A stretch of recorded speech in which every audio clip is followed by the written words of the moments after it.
We cannot both embrace the big lie and embrace the Constitution. And going forward, the nation needs it. The nation needs a strong Republican Party. The nation needs a party that is based upon fundamental principles of conservatism. And I am committed and dedicated to ensuring that that's how this party goes forward, and I plan to lead the fight to do that. Hi again, everyone. It's 5 o'clock in the East. Fresh off getting booted from her position in House leadership, Congresswoman Liz Cheney is making one thing absolutely clear. She's not letting her party devolve into one of lies and autocracy without a fight. Cheney recognizing the threat to democracy that her party now poses as it puts Donald Trump and his big lie above all else. The big lie that led to the deadly insurrection and is now manifesting itself in the passage of bills all across the country that will make it harder to vote.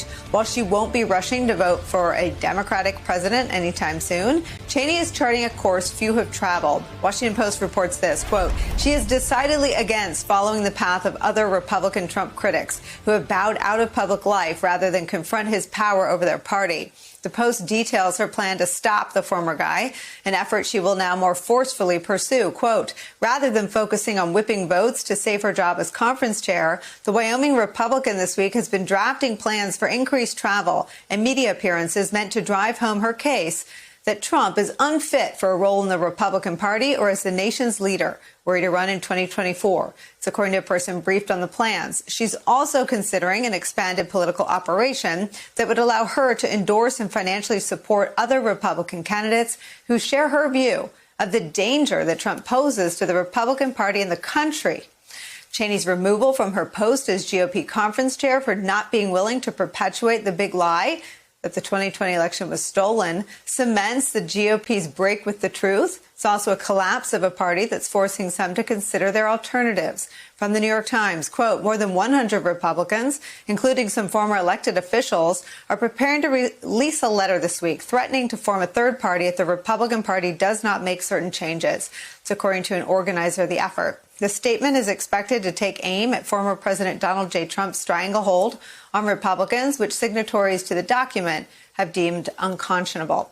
The list of people signing the statement includes former officials at both the state and national level who were once governors, members of Congress, ambassadors, cabinet secretaries, state legislators, and Republican Party chairmen, Miles Taylor says.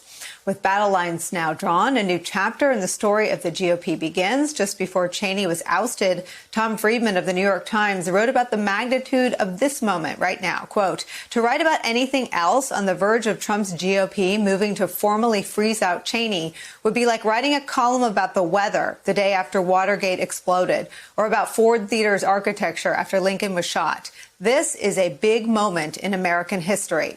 If House Republicans follow through on their plan to replace Cheney, it will not constitute the end of American democracy as we've known it, but there's a real possibility we'll look back on May 12, 2021 as the beginning of the end, unless enough principled Republicans can be persuaded to engineer an immediate, radical course correction in their party.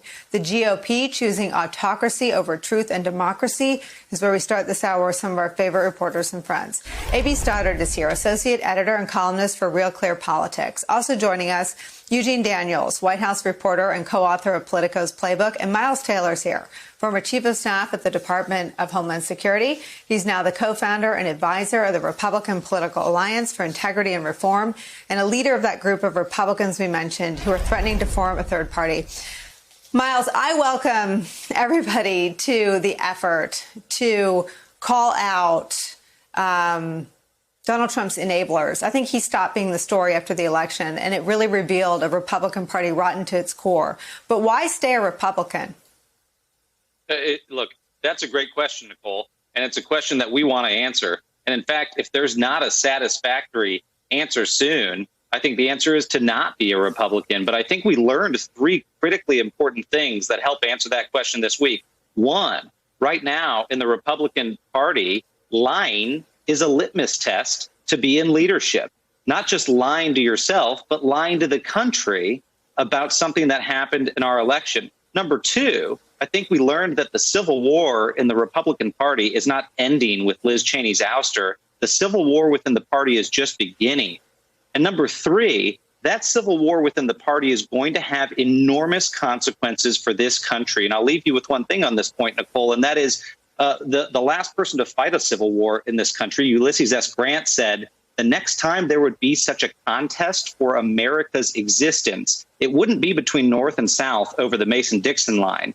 It would be between patriotism and intelligence on one side and ignorance and superstition on the other. We now know which side of that line Liz Cheney stands, but the question for every Republican in America today is, where do I stand?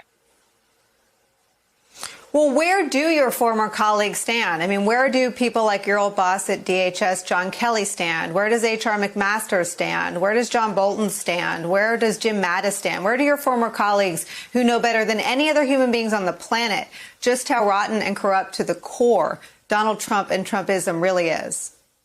Well, you've named some people, Nicole, many of whom I hope will speak up in the coming days, weeks, and months. And I would use this appearance to encourage them and urge them, for the sake of the country, to stand up and say in public what they've said before in private. Now, what we're going to be announcing tomorrow is what you could call in shorthand an I'm Not Crazy coalition inside the Republican Party. We're going to announce a group of Republicans and ex-Republicans that say, look, we want rational, pragmatic governance. We want to return to it. But we're making a threat. And that threat is, if the GOP doesn't fix its act, then we're going to hasten the creation of an alternative. Hey, thanks for watching our YouTube channel. You should know that you can follow today's top stories and breaking news and catch up on your favorite MSNBC shows all in one place. Download the NBC News app today.